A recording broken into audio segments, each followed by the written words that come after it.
दोस्तों स्वागत है एक बार फिर से हमारे इस YouTube चैनल में। आप देख रहे हैं जे.एस. Sir classes. दोस्तों इसके पहले वाले लेक्चर में हमने यह क्लियर कर दिया था पीसी कल्चर क्या है, इसकी सूटेबल परिभाषा क्या है, एग्जाम में क्वेश्चन कैसे पूछा जाता है और रिप्लाई करते समय क्या क्या ध्यान देना है।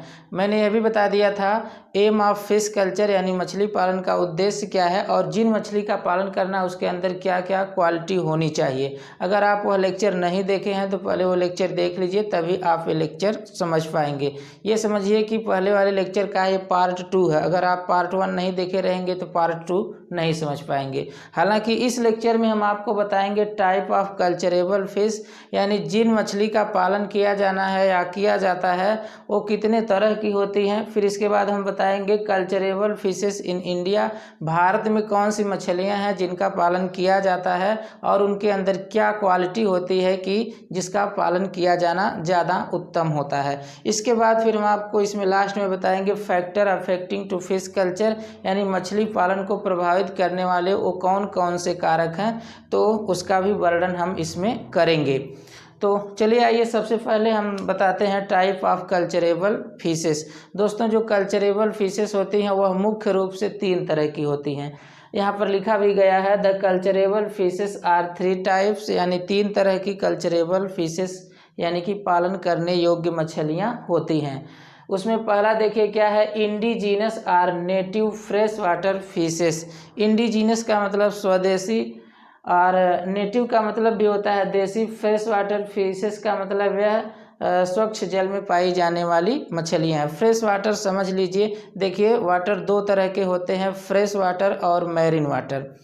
जिन पानी में नमक की मात्रा होती है उन्हें मैरीन वाटर या साल्ट वाटर कहते हैं, और जिस पानी में नमक की मात्रा नहीं होती है यानी कि लवणीय नहीं होता है उसे फ्रेश वाटर कहते हैं। वो पानी चाहे कितना हो गंदा हो लेकिन वह फ्रेश वाटर के अंतर्गत ही आएगा, चाहे वो हैंडपंप का हो, चाहे नदी तालाब झील कहीं का पानी हो, कितना हो गंदा हो, अगर वह लवणीय नहीं है, उसमें नमक की मात्रा नहीं है, तो वह फ्रेश वाटर ही कहा जाएगा।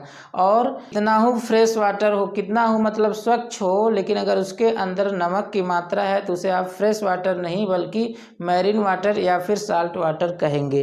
तो यहाँ पर ये फ्रेश वाटर फिशेस हैं, यानी कि अलवणीय जल में पाई जाने वाली मछलियाँ हैं।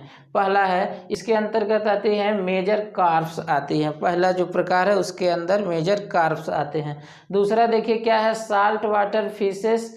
ये साल्ट वाटर फिशेस का मतलब समुद्री जल या लवणीय जल में पाई जाने वाली मछलियाँ होती हैं, लेकिन एक्लिमेटाइज्ड मतलब अभ्यस्त हो जाती हैं, ढल जाती हैं फॉर फ्रेश वाटर मतलब कि स्वच्छ जल के लिए। इसके अंदर देखिए चानूज और मलेट्स 2 मछलियाँ आती हैं। इसके अलावा भी कुछ अन्य वैरायटी भी हैं।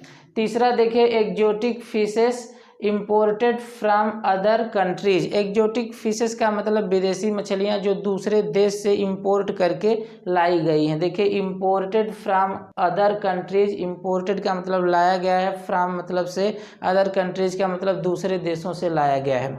तीसरा तो हो गया, और तीसरे के अंतर्गत देखिए कौन सी मछलियाँ आती हैं, तो चाइनीज कार्प्स या कॉमन कार्प्स इसके अंतर्गत आती हैं। तो दोस्तों आपने 3 तरह की कल्चरेबल फिशेस देखा।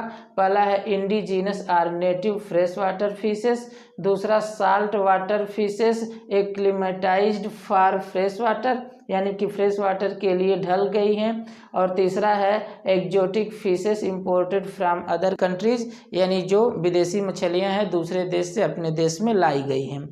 अब देखिए दूसरा हेडिंग क्या है इसमें, culturable fishes in India. Bharat में जो कल्चरेबल फिश है वो कौन सी है, तो देखिए आपको क्या लिख देना है इसके अंदर, it is difficult to find all the characteristic of culturable fish in any one, यानी कि किसी एक मछली में कल्चरेबल फिश के सारे कैरेक्टर पाया जाना ये बहुत ही डिफ़िकल्ट है।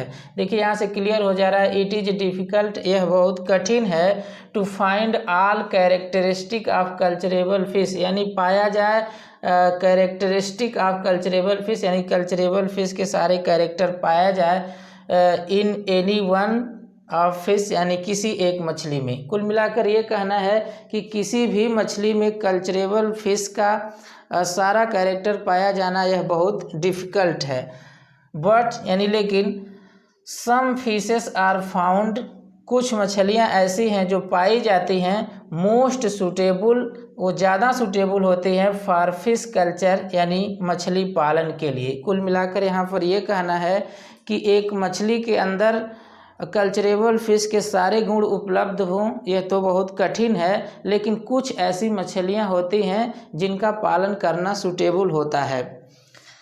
एमंग दीज मेजर कार्प्स, यानी कि जो कुछ मछलियां हैं जिनके अंदर सूटेबल कैरेक्टर पाया जाता है, उनका पालन करने योग्य कैरेक्टर पाया जाता है, उसमें से यानी एमंग दीज उसमें से मेजर कार्प्स है प्रूव्ड। जो मेजर कार्प्स होता है यहाँ पर लिखा गया है, यह इंडिजीनस और नेटिव फ्रेश वाटर फिशेस होती हैं। तो यहाँ पर दिखाया गया है एमंग दीज, इसमें से मेजर कार्प्स यानी जो मेजर कार्प्स है प्रूव्ड, यह सिद्ध कर दिया गया है to be best culturable fish in India, Bharat के लिए ए बेस्ट कल्चरेबल फिश है। कौन? Major carps. अब देखिए इसके अंदर ऐसी क्या क्वालिटी होती है जिससे इसका कल्चर किया जाना ज़्यादा आसान है। तो देखिए these carps having following characters, इस मछलियों के अंदर यानी मेजर कार्प्स के अंदर फॉलोइंग कैरेक्टर्स यानी निम्नलिखित कैरेक्टर होते हैं जिससे इनका पालन किया जाना ज़्यादा आसान होता है। पहला देखिए क्या है, carps feed on जूप्लैंक्टन, phytoplankton, decaying weeds, debris and other aquatic plants. ये जो कार्प्स फिशेस होती हैं जिनका पालन किया जाता है इंडिया में, उसके अंदर सबसे पहली क्वालिटी ये होती है कि कार्प्स फीड ऑन जूप्लैंक्टन, यानी एक जो कार्प्स होती है ये जूप्लैंक्टन यानी कि जल में पाए जाने वाले छोटे छोटे जंतुओं को खाती हैं। बहुत छोटे जंतुओं को जूप्लैंक्टन कहा जाता है जो पानी में पाए जाते हैं। फाइटोप्लैंक्टन का मतलब बहुत छोटे छोटे पौधे जो होते हैं उनको भी ये खाती हैं। और डिकेइंग वीड्स मतलब सड़ी गली घासों को भी खा जाती हैं। डेब्रीज का मतलब कूड़ा कचरा या जिसे मलबा कहते हैं, ये भी खा जाती हैं। एंड अदर एक्वेटिक प्लांट, कुछ अन्य पौधे जो पानी में पाई जाती हैं उन्हें भी खा करके अपना भरण पोषण करती हैं। तो ये पहली खासियत होती है कार्प्स के अंदर कि वो छोटे जंतु को भी खा जाती हैं, छोटे छोटे पौधों को भी खा जाती हैं, सड़ी गली घासों को भी खा जाती हैं, कूड़े कचरे भी खाती हैं, एंड अदर एक्वेटिक प्लांट और कुछ अन्य जलीय पौधों को भी खा जाती हैं। दूसरी क्या क्वालिटी इसके अंदर होती है, carps can survive under somewhat higher temperature. देखिए जो कार्प्स कैन सर्वाइव, ये कार्प्स सर्वाइव कर सकती है यानी सह सकती है या पानी के अंदर रह सकती है अंडर समव्हाट हायर टेम्परेचर, अगर टेम्परेचर में कुछ वृद्धि हो गई, समव्हाट का मतलब कुछ वृद्धि हो गई यानी हाई टेम्परेचर हो गया तो भी उसमें सर्वाइव कर जाएंगी, इतना जल्दी मरने वाली नहीं है। And also in turbid water, अगर पानी थोड़ा सा गंदा भी हो गया है तो भी उस पानी के अंदर ये मछलियां रह सकती हैं। इसके बाद देखिए तीसरी क्या खासियत है, carps can tolerate oxygen variation in water. ये कार्प्स जो मछलियां होती हैं ये टॉलरेट का मतलब कि सह सकती हैं ऑक्सीजन वेरिएशन इन वाटर, अगर वाटर के अंदर ऑक्सीजन का थोड़ा मोड़ा वेरिएशन होता है, भिन्नता आती है, यानी कि ऑक्सीजन अगर घट जाता है थोड़ा या थोड़ा बढ़ जाता है, बढ़ने की तो चांस ज़्यादा नहीं है, लेकिन अगर घट जाता है तो भी ये मछलियाँ उन पानी के अंदर रह सकती हैं, यानी कि घटती हुई मात्रा को वह सह सकती हैं। चौथा देखिए क्या खासियत है, carps have fast growth rate, यानी जो कार्प्स मछलियाँ होती हैं इसके पास ज़्यादा फास्ट यानी कि तेज़ी से ग्रो करते हैं। फास्ट ग्रोथ रेट यानी कि इनके ग्रोथ की जो रेट यानी दर होती है वो ज़्यादा फास्ट होती है। And can attain good size and weight, और यह अच्छी साइज और वजन को प्राप्त कर सकती है, यानी इनका साइज और वेट अधिक होता है। इसके बाद देखिए पांचवा क्या है, carp can be transported from one place to another place या one place to other place easily. जो कार्प फिशेस होती हैं उन्हें आसानी से एक स्थान से दूसरे स्थान पर ट्रांसपोर्ट किया जा सकता है, यानी कि उनकी डेथ जल्दी नहीं होती है, ज़्यादा इनकी टॉलरेंस क्षमता अधिक होती है। अब फिर देखिए 6 यानी कि छठवां इनके पास छठवीं खासियत क्या होती है, the flesh of carp mostly palatable, यानी कार्प का जो फ्लेश यानी मांस होता है वो खाने योग्य होता है। पैलेटेबल का मतलब खाने योग्य होता है। एंड मोस्ट न्यूट्रिटिव, और यह ज़्यादा पोषक होता है, इसके अंदर पोषक पदार्थों की मात्रा अधिक होती है। तो आपने ये 5-6 खासियत देखा जो कार्ब्स के अंदर पाई जाती है। कार्ब्स फिशेस किसे कहते हैं ये मैंने पहले लेक्चर में अच्छे से बता दिया है, आप उस लेक्चर को जरूर देख लीजिए। अब देखिए factor affecting to fish culture, यानी फिश कल्चर को प्रभावित करने वाले कारक। तो कौन कौन से कारक हैं वो नीचे दिखाया जाएगा। तो देखिए nowadays fish culture has become technical, ये टेक्निकल हो गया है। एंड साइंटिफिक का मतलब वैज्ञानिक तरीके से किया जाने लगा है। बिकॉज, क्योंकि a number of environmental factor affect the fish culture, बहुत सारे फैक्टर होते हैं जो फिश कल्चर को प्रभावित करते हैं। ए नंबर ऑफ इन्वायरमेंटल फैक्टर का मतलब बहुत से वातावरणीय फैक्टर होते हैं जो फिश कल्चर को प्रभावित करते हैं। इसलिए आजकल या इन दिनों मछली का पालन ज़्यादा टेक्निकल और साइंटिफिक तरीके से किया जाने लगा है। अब वो कौन कौन से फैक्टर हैं जो प्रभावित करते हैं नीचे दिखाया गया है। तो देखिए पहले आप लिखेंगे these factors are given below, वे फैक्टर नीचे दिए जा रहे हैं। पहला फैक्टर देखिए क्या है, टेम्परेचर। देखिए टेम्परेचर मछली पालन को प्रभावित जरूर कर देता है। अगर बहुत ज़्यादा टेम्परेचर बढ़ जाता है तो मछलियों का पोषण नहीं हो पाता है और मछलियाँ मरने भी लगती हैं। इसके अलावा लाइट, अगर लाइट नहीं है तो भी मछली का पालन प्रभावित होता है, या मछली पालन प्रभावित होता है। रेन, अगर बहुत ज़्यादा बारिश हो गई तो भी प्रभावित हो जाएगा फिश कल्चर। वाटर, अगर वाटर की क्वालिटी या क्वांटिटी घट जाती है तो भी मछली पालन प्रभावित होगा। फूड, आप तो जानते ही हैं कि अगर भोजन की मात्रा घट गई तालाब में तो भी जो है प्रभावित हो जाएगा फिश कल्चर। भोजन मिलेगा ही नहीं तो मछली मरना चालू कर देंगी। और इसके बाद वाटर करंट, जल धारा। वाटर करंट का मतलब जल धारा। अगर जिस जगह, जिस रिवर में मान लीजिए अगर मछली का पालन किया गया है, अगर वहाँ पर धारा तेज है तो भी मछलियाँ डिस्टर्ब होती हैं और जो है फिश कल्चर प्रभावित होता है।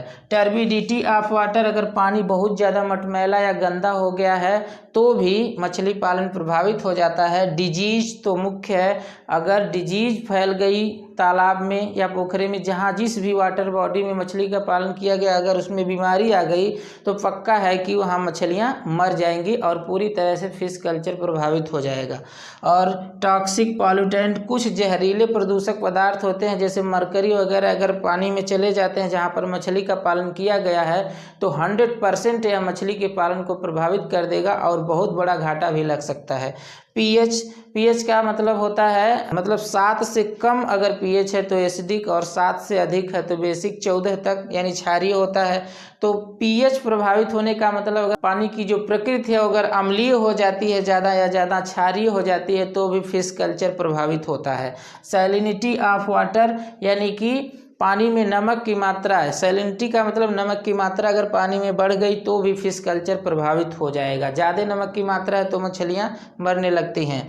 और फिर क्या है, डिजॉल्व ऑक्सीजन है तो मोस्ट इम्पॉर्टेंट फैक्टर है जो प्रभावित करता है फिश कल्चर को।